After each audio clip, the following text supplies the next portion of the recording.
Assalomu alaykum. Bugun sizlar bilan o'rtacha kattalikdagi sanoat binosini shamollatish tizimini birgalikda ko'rib chiqamiz. Hop, binoyimiz ya'ni ikki qismga bo'lingan. Ya'ni bir qismi ikki qavat.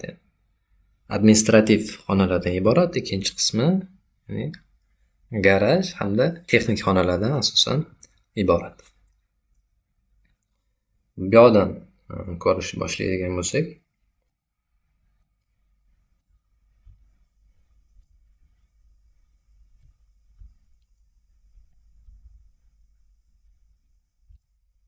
bu yoq bizda garaj. Ichkariga kiradigan bo'lsak, ya'ni bu mana kulrangdagi toza havo berish, qizil rangdagi esa ya'ni tashqariga tortish, ya'ni вытяжная sistema.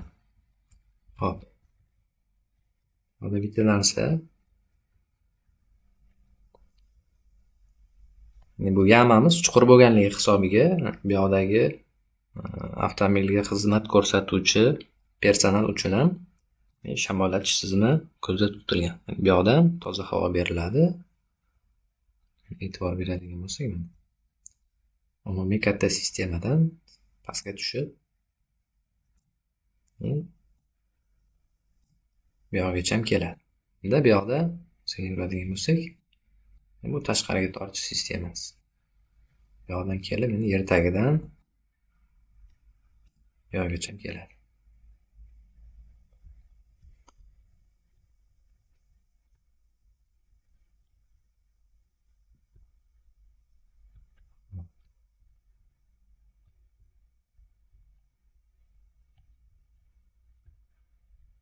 Bu xonamiz bizda. Rent agregat uchun, plitochniy ustanovkamiz uchun ajratilgan xona. Ya'ni bu toza havo bilan ta'minlash qurilmasi. Bu yoqda tashqariga tortish uchun ventilyator ko'zda tutilgan.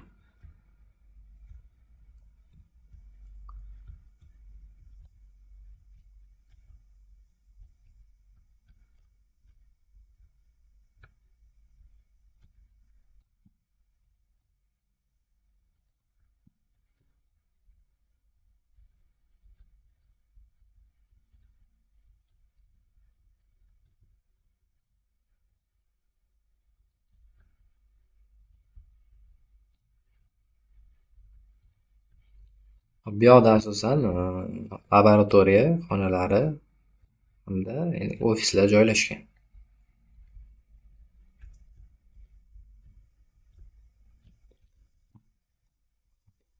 Laboratoriya xonalari uchun ya'ni alohida toza havo bilan ta'minlash uskunasi nazarda tutilib ketilgan. Ya'ni ishlash rejimi, ya'ni laboratoriya xonalarini ofislardan ishlash rejimi ancha boshqacha bo'lganligi sababli ular uchun alohida.